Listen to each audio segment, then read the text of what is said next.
And we have on the line this morning somebody who I've known a long time, Mr. Hugh Porter, who has served this country pretty well. I can't remember all the areas, but I know that he was in charge of Bellevue. I think he went to Minister of Agriculture, Hope Gardens. I hope I have it right. Good morning, my brother. Hey, brother, how you doing, Vernon? How is things? How is sunny Jamaica? What a question to ask me. It's not only sunny, it's again hot out here, my friend. Oh, boy. And we want to welcome you this morning because, you must have been following what's happening. Things are getting difficult in these third world countries. And, of course, there are persons who are doing everything to reach another country, especially the United States. And that is human nature. That incident in Mexico there with that Jamaican. Right. Yeah. And let nobody think it's abnormal. All those who are now living in the States and so on, what have you, they came from other countries, from Europe and so on. So, as a matter of fact, if life started in Africa and we didn't go other places, then probably we'd only have persons living in one place in the world. Definitely. It's because of politics and so on, we have divided up the world and into kingdoms, and from long time we've started. Therefore, it's not easy to move about. And then some countries want to see themselves as advanced countries. So they don't want anybody coming and sharing their wealth or such. And many of these countries have actually used the poor countries to build up their stock of wealth. Now, I want to hear from you, Master. Many persons are trying to move to other countries to make a life. Some of them have been persecuted, violence, political victimization. Some, they just want an economic opportunity. Now, many see the United States, for example, as the dreamland. I want you to tell us more about that, what to expect going to the United States to reside. Well, let me tell you that people who may think that, people just want to leave Jamaica, they're unpatriotic. I back in the days, in the 70s, under our good friend Michael Manley, that was perhaps my thought on it. And then growing up, I had a business. Back in the days, I used to be basically a higgler. Before the internet, I used to go to Miami and put things in my suitcases. I take my... Hello. You're sounding very apologetic. Let me tell you something. Now, let me give the list. If I ever give the list of those who are big shot, in terms of officials, who used to do them like a higgler, and you see you'd have heart attack. Man, so, but I've always wanted to stay in Jamaica. I wonder if I've lost him. Hello? I think, we have you back on. Continue, supporter. Yes, my time is a long time in coming because actually I was perhaps the first person in my family to get a visa when I was in high school. I got an indefinite multiple. I didn't know what it meant at that time, and I never used it until about 8 years after I had the thing. and then my family, my parents, and my younger siblings migrated. And then one by one, members of my family, my other siblings, then my children, I sent them to college here. Then my wife migrated. She was here about 5 years before me. I've always resisted coming to this country for many, many reasons. Right. Well, me to get the visa, though. Me apply then give me the visa. I'll be there, see when I'm going to tell the truth. Unlike my other siblings who have migrated, I'd probably be coming back here and I would be able to contribute far more. Because let's be very frank, the country has not given us the kind of opportunity that it ought. Exactly, and that's the turning point. That's where I reach. Because when I landed last year, the 31st of March, I was a couple months on my 61st birthday. So you see. Wow, you're a brave man. Yeah, and my parents. My father died a couple of years here in the Bronx. They have been here nearly 30 years. Oh, so they, it took me a long time to finally make this decision. And for me, I think one of it's multifaceted. My wife was here. My children and grandchildren were here.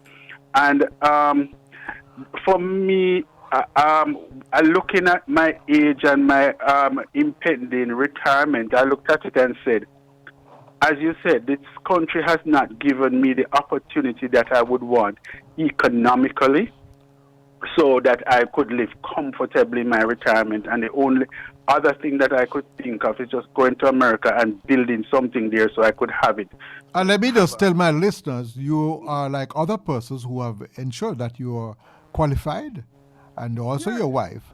But when when the opportunity does knock at all, or when due to victimization, because I know many of us go through that, you have to say, listen, we can't bother with the fight, But exactly, because I've worked at many places. Yes. And I think that is the straw that broke my back down in Jamaica there. Oh, tell me about that one. But I went through a kind of experience where, Jamaica is a country that has a tight knit, because we're so small. Yes. We have the power and influence very concentrated in a few hands. And wrong, not a few, very few hands. And if you're not liked by a certain person or individual group, your life can be a living nightmare in the country. And let me add something to it. You see, I'm not going to be specific on this program. If, for example, you're not liked by a particular group, say, for example, the Darbies don't like Vernon, then, right. And the Darbies control the country, then the good Lord help you. And I don't have to go into details for persons to understand what I'm saying. Exactly. And it's not like America now. I'm here in New York. Yes. And if I really don't like it, I can go to, there are 50 other states I can go to. We have how much million people living here. Our little 3 million people is a drop in the bucket to the people who live maybe in one part of New York. And if you change your shoes, everybody know and ask how you manage to buy new shoes. So the smallness of the economy and the smallness of the group and the power structure down there. Sometimes, if you're not sometimes it's not even personally. Sometimes it's politically or otherwise. So sometimes you. I don't leave out the church too. I don't leave out the lodge too. I don't leave out the preference for certain things. You know what I'm talking about? Yes, there are quite a number of things. Yes, so there's quite a number of things mitigating against you, and age is another one. Yeah, what I always say that Jamaica is not very kind to old people and the youth. So you put it there as not very kind. Let me say unkind, wicked. Yeah, they're not very kind to the age and the youth, and therefore there comes a time when you have to say, I am still a diehard patriot. I'm Jamaican to my core. When I go anywhere in New York here, and they say, "Where are you from?" I say, "Isn't it obvious? Don't you know I'm a Jamaican? You don't hear how I speak." But you still speak. You must chat the part of me, the part. No, I'm on the train and I'm talking. Where in Jamaica I start. Oh, I think we have Mr. Porter back on the line. Hugh, you there? Yes, Fernam, I'm here. Right. Continue to tell us a story about Jamaica being small. And yes, I don't want to spend a lot of time because there are other things I'd love to talk about. But yes. The fact that you can in Jamaica do all the right things. You can go to school. You and I share a school, the illustrious Knox. I will say to someone that I'm sure you went to Knox. Well, guess what? This is probably about the 4th or 5th time, and it was not planned. Right now, Shakira went to Knox. She's here with me. I went. So it's all 3 of us. That's interesting. We were both on campus doing management studies together. And most persons don't know that part of me. Yes, we both. You can do everything right, and then what you're left with. Yes. In terms of your career and your material possessions. And you can see other people who have done things that you would not condone. Oh, no. They tend to grow and prosper and do very well. And you look at it and you say, I think... I am not going there. You paid dearly for it. Yes, I know about that one. Yes. There comes a time you have to say, well, I'm getting older, and if I want to live a quality life in terms of the material things, and Jamaica doesn't have a social system that when you get old. NIS, I know people who have worked as civil servants, teachers, policemen, and when they retired and they started their pension, maybe 30,000 Jamaican dollars was a lot of money then. But as time progresses, they slowly marched into poverty. So that is some of the motivations that are leading people here. What I'd like to look at is some of the challenges it's been here. And what I find, especially for people who had maybe a middle class existence in Jamaica, it is a very, very difficult adjustment. If you were in Jamaica and you were earning maybe, say, minimum wage, and you come to America and you get a job that is paying you maybe a couple of hundred US dollars, or maybe $2,000-3,000 US dollars,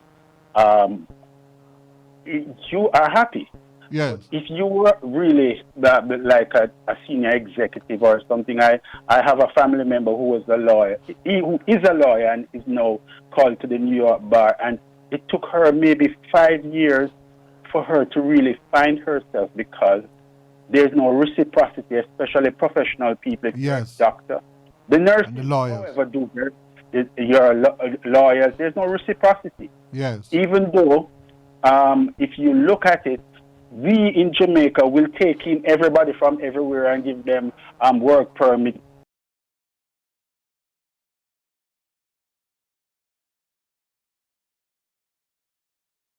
Welcome back. You're listening to Spot On, coming to you live from Rhythm FM right here in Kingston, Jamaica. Coming up right now is Talk Your Talk.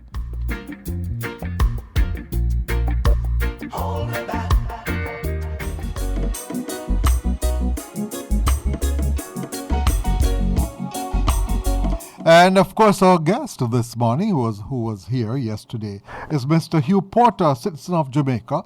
He migrated to the United States after passing, I think, age 60, and he's giving us his experience about migrating and why he did. And yesterday, I think he started to talk about some of the conditions, relationship with persons, and I'd love him to expand some bit more about what forces, not just the economic situation, but just how we treat people, especially in management. Good morning, my friend. Great to have you this morning again. Good morning. How are you? We see we got cut short yesterday. Yes. And you had a wonderful story, and persons need to learn from it. So you were on to telling us now about the relationship here. We're talking about the society is a small one, just about 3 million persons, unlike the United States where you have literally millions of persons. Tell me the kind of relationship at the workplace without mentioning any details or giving any hint as to where you worked or the persons who you worked with. Well, just to say this, Vernon, sometimes you have people who have pull themselves up, and they have entered the upper classes of our society. They came from humble beginning. Maybe they went abroad. They had some business success, and they are in powerful positions now. Even they were, as PJ said, he was a little man that took a country bus and come to town and reach where he reached. And I find some of those people who are not part of the original 21 family, when they get in the positions of power and authority, they are not very nice persons. They're dangerous. They are rude. They are unprofessional. Rude, crude, and crass. Yeah. And I reached a point where I had to tell one individual that, look, when I interact with you, I am a professional, and I'm here in my professional capacity. I behave and interact professionally. When you speak and interact with me, you do not reciprocate. Please do not speak to me like that. I'm not your yard boy, and I do not work on one of your company's factory floors. Please be professional. And he took exception to that. And I think based on that, wow, I think I said, look, I cannot endure this forever, and this looked like a recurring decimal. So I think for my own self-interest, it's best for me to just take the decision regrettably and migrate, because my wife and my children and my parents, and my father is now deceased, before he wanted me so much over the years to come to America, always come to America, always in summer, never in winter. I never experienced snow until a year ago when I've been here. I never wanted to come. And I had to say, these relationships that I have, especially in my work life, are not worth repeating, and I would not want to expose any of my children to it. So, based on that, I made the hard decision to migrate. You know, I don't think our leaders understand what is happening out there. Oftentimes when persons strike for more pay, as a matter of fact, I think Carl Stone did a study which brought that to light, that persons do not only strike for more pay, but depending on the condition, how they are recognized, how they are seen, to a large extent will impact on how they react and behave at the workplace. Listen, what the worst thing in life, I've said it already before, on this program many times, you will have somebody, a real buto, people don't like the word. I said to somebody, if you don't like the word, what do you call a thief? A thief is a thief. Although I could say a thief is a thief. So if you display buto behavior, I mean you're crass, you're crude, you are a buto. Buto has nothing to do with class, because you can come from anywhere and display class behavior. Class behavior doesn't have to do with money, education. It just have to do with how you were socialized. Now what I found the same thing that you have found out, that there are a number of persons, they go to universities or they go overseas and they are academically qualified. But Right. let me tell you, Master, when they come from as country people that say they not come off a good table. And when you not come off a good table, you can expect when you turn big shot now. At the highest level, I must tell you, I've had problems in this country. At the highest level, persons who become, and I'm going to be specific now, they don't have no class at all. I saw a gentleman recently when he dressed for something. Well, look at it. Obviously, man, no one never fix up in tie properly for him. He can't see the shirt, does he? So we have not learned. We have done. Some of these things might seem colonial, but believe it or not, in Africa, which predominates in terms of our history here, when you go to those countries, those persons are well dressed. They look after themselves. They carry themselves well. Probably so the colonial masters introduced some other things that don't make work so well. But so there, you are absolutely right. So there's a problem. And it continues and we ignore it. When you go on the road and saw the bad driver, you think it's only taxi man them. There's some big that drive some fancy car. Well, I made sure and identify one who was a senior manager at a workplace. Of course, I called them and the lady was shocked when I got to her. With her behavior and her attitude. Now when she passed me, she salute me a million times. So you're absolutely right. Tell me more about, so that is one thing that we need to fix in Jamaica. How we behave, our political leaders, senior civil servants, those in the private sector. We have to look, class don't come, so you have to be properly socialized. Yes, my friend. I think I've lost him, Right. Mr. Porter? Yes, so you have me back. You're back online. All these calls that keep dropping. My friend, so we have identified another problem here in Jamaica, and that is how persons relate to one another. And that is a major problem, my friend. Yes. I don't know when that is going to change, but that is something we put a lot of the emphasis on economic development, but not how we relate to one another. And by the way, we have to have you back again, because we're going to talk about living in the United States, because we don't touch that. Give me some other reasons for you having to leave, especially with your family. And I know you have some very talented children. Well, yes, my daughter, my daughters. I have about 3 daughters here. I still have some kids in Jamaica, and over time I will make sure that they transition. But my wife was here for